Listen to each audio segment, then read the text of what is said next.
खड़गे साहब, सबसे पहले आपको बधाई।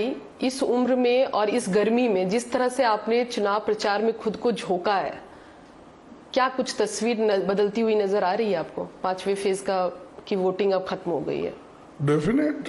देखिए, ये जब आप जब कुछ कमिटमेंट रख के फिरते हो तो उसमें कोई उमर गिमर का ख्याल नहीं आता। ख्याल सिर्फ यही आता है कि हमारे टारगेट को कैसा रीच करना और हमारे विचारों को लोगों तक कैसा पहुंचाना, और जो विचारधारा आज देश को डिस्ट्रॉय कर रहे मोदी जी और आरएसएस की वजह से, उसको कैसा रोकना, ये हमारा मेन एक टारगेट है। उसके तहत हम काम कर रहे हैं।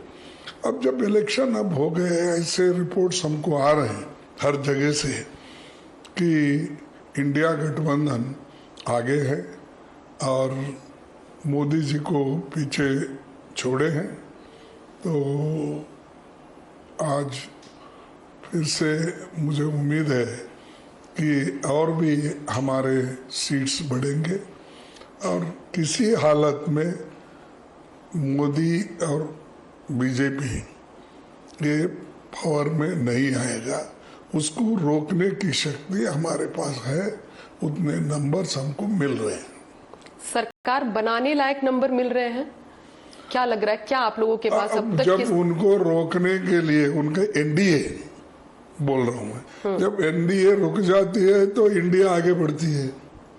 तो इंडिया जब आगे बढ़ रही है तो हम सरकार बना रहे, और मोदी जी पीछे है तो पीछे ही रहेंगे। तो इंडिया सरकार बना रही है तो प्रधानमंत्री कौन बनेंगे, मंत्रिमंडल कौन होगा, क्या इस तरह की भी चर्चाएं अब इंडिया गठबंधन में शुरू हो गई है? नहीं, आप देखो, सभी चीजें एकदम नहीं होती, और ये मुद्दा इलेक्शन के बाद आएगा।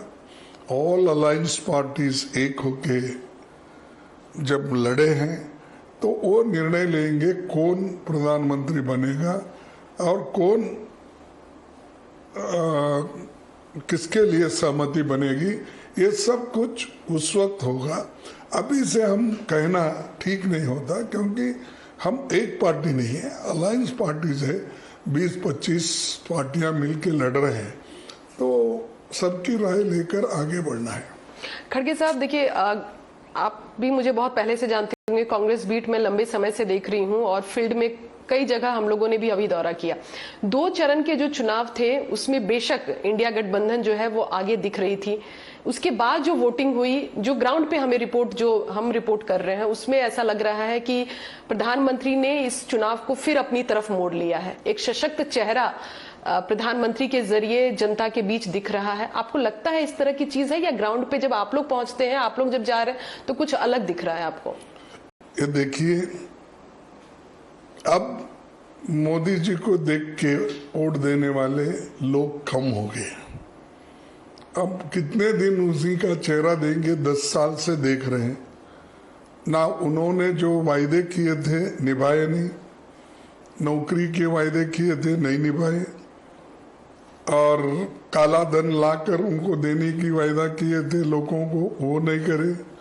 किसानों की आमदनी डबल करने का वायदा किए, वो नहीं करे। बुलेट ट्रेन ला के देता हूँ बोले, गुजरात और महाराष्ट्र वालों को बार बार वही कहते रहे, वो नहीं करे। यानी जो जो चीजें उन्होंने अपने मुंह से जनता को समझाया था, भ्रमित करने के लिए जो कहा था, वो भी नहीं कर सके। तो इसलिए लोग चिढ़ गए हैं उनके ऊपर, और लोग जब खुद ही चिढ़कर बाहर आते हैं, और ये इलेक्शन ये जनता लड़ रही मोदी के खिलाफ। मोदी के एक तो अननेसेसरी बात करना, एक तो लोगों में डिवीजन करना, एक तो रिलीजन में डिवीजन करना, एक तो हिंदू मुसलमान का बार बार बोलना, एक तो ऐसी बातें भी बोलते हैं तुम्हारी पूरी संपत्ति छीन लेके इन्होंने मुसलमान को दे रहे, ऐसी चीजें भी बोलते हैं। और अमीरों की संपत्ति छीन के गरीबों को देने का उन्होंने वो काम करेंगे तो कोई अमीर इंडस्ट्रियलिस्ट इस देश में बचेगा नहीं। ये ऐसा कभी हुआ है? कांग्रेस के जमाने में भी इंडस्ट्रियलिस्ट थे, अलायंस गवर्नमेंट में भी ये इंडस्ट्रियलिस्ट थे, यूपीए गवर्नमेंट भी अलायंस की थे, बाद में जो बने आफ्टर इलेक्शन वहां वो भी 10 साल चली, कोई किसी का छीन लेके किसको दिए है? यानी भड़काने की बात करते हैं मोदी जी। आज भी प्रधानमंत्री कह रहे हैं कि आरक्षण मुसलमानों को दे दिया जाएगा अगर कांग्रेस की सरकार आएगी, कांग्रेस की सरकार आएगी तो रामलला फिर से टेंट में चले जाएंगे। ये सब जो एक बताया जा रहा है, एक कांग्रेस को हिंदू विरोधी का जो एक नैरेटिव तैयार किया जा रहा है, इसको तोड़ने की कांग्रेस की क्या रणनीति है? देखो, ये कभी हिंदुस्तान में होगा नहीं। राम मंदिर जो बन रहा है, जो ट्रस्ट वाले बना रहे, वो बनाते रहेंगे, कोई उसको बाधा नहीं है। कोई ताला लगाने का किसका भी कहीं हमारे इलेक्शन मैनिफेस्टो में नहीं कहा। जिसकी आस्था है वो जा सकते, उसको हम मदद करेंगे। लेकिन ये लोगों को कहकर भड़काना, बुलडोजर लगाएंगे और ताला लगाएंगे, अरे तो आप ऐसी बातें बोल के लोगों में एक भ्रम पैदा कर रहे हैं कि देखो कांग्रेस हिंदुओं के खिलाफ है, राम के खिलाफ। अरे हर एक की आस्था होती है, हर रिलीजन में अलग अलग भगवान, अलग अलग भगवानों की वहां पर श्रद्धा के अनुसार पूजा करते हैं।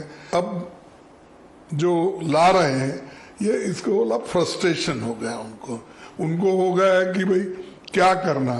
तो कभी मंदिर की बात करते हैं, कभी मस्जिद की बात करते हैं, कभी हिंदू मुसलमान की बात करते हैं, कभी शेड्यूल कास्ट और बैकवर्ड की बात करके तुम्हारे वोट्स छीन ले रहे हैं, सॉरी तुम्हारे रिजर्वेशंस छीन ले रहे हैं, ये सारी चीजें बोलते हैं। तो ये क्या है, मैं कहूँगा कि वो भटक रहे हैं। ये हम विचारधारा के खिलाफ लड़ रहे हैं। हम उनकी जो आरएसएस की, मोदी की विचारधारा है, उस विचारधारा के खिलाफ हम भी लड़ रहे और जनता खुद लड़ रही। हम जनता को मदद कर रहे हैं। राहुल गांधी के वायनाड से चुनाव लड़ने के पर भी प्रधानमंत्री ने कई बार अपनी बात रखी। उन्होंने कहा कि राहुल गांधी को ऐसा लग रहा था कि वो हार जाएंगे वायनाड, इसीलिए वो रायबरेली आए। रायबरेली में प्रचार के दौरान सोनिया गांधी भी पहुंची, कह रही अपना बेटा सौंप रही। इतना इमोशनल प्रचार करने की क्या जरूरत थी सोनिया गांधी को? क्या लगता है आपको? क्यों जरूरत है? हमारे पार्टी की नेता है, 30-35 साल उन्होंने वहां गुजारा है, उनको हक नहीं होता जाए? इन्होंने तो गांधीनगर से आके वाराणसी में आए, माँ गंगा मुझे बुलाई है, ये इमोशन करने का, ये हिंदू के वोट खींचने के लिए तुम बोल रहे हो। हम हमारे पार्टी का काम किए सो कम से कम बोलने के लिए हमारी लीडर तो जाना चाहिए, हमने ये किया ये किया। तो मोदी अपने लिए इमोशन नहीं समझते। माँ गंगा ने मुझे वहां से बुलाया, बोले उन्होंने। माँ गंगा वहां भी आपको आशीर्वाद कर सकती थी। माँ गंगा एक ही जगह नहीं है ना, तो वो तो हर जगह रहेगी। भगवान हर जगह, हर मंदिर में, हर घर में रहेगा। ऐसी बातें करते हो कि छोटे बच्चे भी इसको अगर इनके विचार को सुन लिए तो मैं समझूंगा कि ये कोई भी इनको फॉलो नहीं करेगा।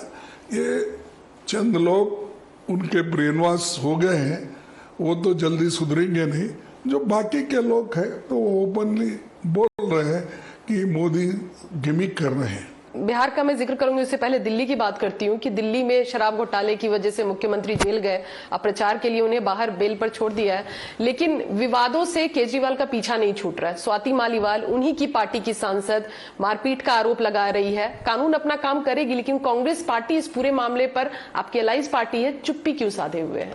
नहीं, ये देखो, वो खुद ही बोल रहे हैं, हम क्या इसमें बोलने का। जो चीफ मिनिस्टर है, खुद वो जानते हैं, उनके पास भी इंटेलिजेंस रिपोर्ट हो सकती है लोकल, सब चीजें वो जानते हैं, फिर दूसरे बोलने की इसमें कोई आवश्यकता नहीं।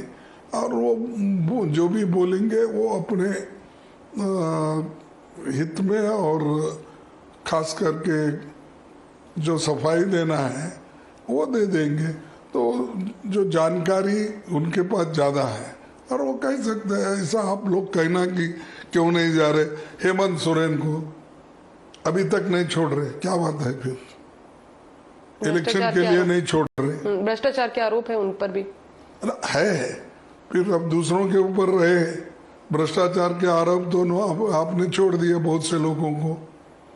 अब ये देखो, ऐसा सेलेक्टिवली हरासमेंट करना ये अच्छा नहीं है। और तुम सेलेक्टिवली हरासमेंट करते हो, हमको पूछते हो क्योंकि वो मुस्लिम है इसलिए आप लोग चुप बैठे, ये अच्छा नहीं।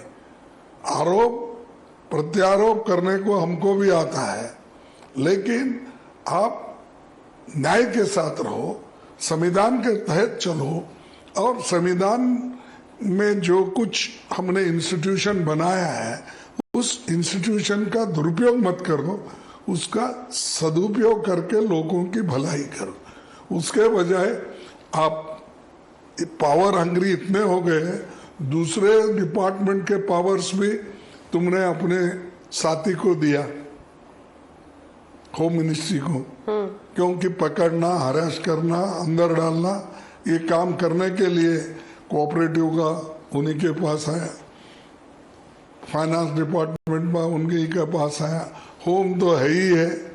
ये सब लेकर वो लोगों को हरास करने के लिए ये पूरी कोशिश कर रहे हैं, लेकिन वो कामयाब नहीं होंगे। It is very bad thing they are doing it. In the interest of democracy, they should act according to the law. ये मानना पड़ेगा, आपके घोर विरोधी भी कह रहे हैं कि जिस तरह से कांग्रेस पार्टी ने इस बार प्रचार किया है, जिस तरह से कांग्रेस पार्टी जिन मुद्दों को लेकर के चल रही है, ये मुद्दे कहीं ना कहीं बीजेपी को परेशान कर रही है। आम जनता से जुड़े हुए मुद्दे हैं, बेरोजगारी की बात आप कर रहे हैं। राहुल गांधी लगातार हम कह सकते हैं कि 3 तरह के कैंपेन कांग्रेस के दिख रहे हैं, त्रिशूल की तरह। राहुल गांधी एग्रेसिव कैंपेन करते हुए नजर आ रहे हैं, प्रियंका गांधी इमोशनल कैंपेन करती हुई नजर आ रही है, और आप आम जनता की बात करते हुए नजर आ रहे हैं। तो ये एक बहुत शानदार कॉम्बो हम कह सकते हैं कांग्रेस पार्टी ने इस बार प्रचार के जरिए दिखाया है। नहीं, ये तो देखिए, जो चीज जहां बोलना चाहिए बोलना, और हर नेता हमारे हैं इश्यूज बेस्ड बात कर रहे हैं, इशू को छोड़ के नहीं। महंगाई है ये सब लोग मानते हैं, और उसके खिलाफ जनता लड़ रही है। फिर उसके बाद अनएम्प्लॉयमेंट का है, और ये सब लोग मानते हैं। नौजवान परेशान हैं, किसान परेशान हैं, और जो फॉरेस्ट एक्ट हमने पहले लाए थे आदिवासियों के लिए, वो लोग भी परेशान हैं। जो हमने किया था जल, जंगल, जमीन, तो वो इशू के ऊपर लोग बहुत खुश हैं। हम वापस फिर उनको उनका हक दिलाएंगे। जो इन्होंने माइंस के नाम से हर एक को जमीन बांट रहे थे, वो रोक देंगे हम। तो ऐसी जो चीजें जनता से, ये जनता के लिए ठीक भी है, और जनता ये चाहती है ये। और इस इलेक्शन में हम सभी ने मिलकर लड़ा। अब हो सकता है 2-3 नाम हमारे आगे हो सकते हैं, लेकिन हर स्टेट में हर हमारे सेक्रेटरी, जनरल सेक्रेटरीज, वर्कर्स, और एक जगह इलेक्शन खत्म हुआ तो लोग शिफ्ट हो रहे दूसरे जगह, दूसरे स्टेट में आ रहे। एक बहुत बड़ा हर हमारा पार्टी का विंग काम कर रहा है, तो वो चाहे वो मीडिया का हो, कम्युनिकेशन का हो, हमारे यूथ का हो, सभी वुमेन विंग, ये सभी काम कर रहे हैं।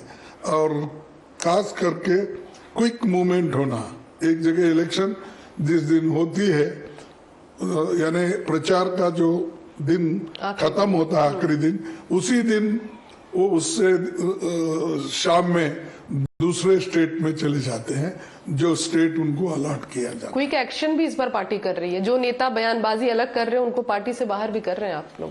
देखो, वो बार बार ऐसे कंट्रोवर्शियल मैं बात नहीं करना चाहता हूँ, जो होगा चलिए उसके बारे में देखेंगे। लेकिन इस बार ये तो ये सच है कि हम लोग एकजुट होकर लड़ रहे हैं और अलायंस पार्टीज भी हमको साथ दे रहे हैं, इसके वजह से फायदा ज्यादा है।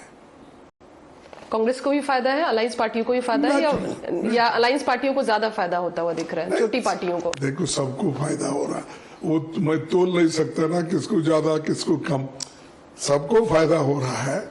और कांग्रेस पार्टी ये कन्याकुमारी से कश्मीर तक रहने से या बंगाल से लेकर इधर गुजरात तक रहने से उसके लोग भी बहुत, कांग्रेस के लोग भी बहुत काम कर रहे हैं और जिस जगह वो नहीं लड़ रहे वो दूसरों को मदद कर रहे हैं, अलायंस पार्टी को। चलिए, धन्यवाद खड़गे साहब, अपना समय दिया आपने और शुक्रिया आपका। Thank you.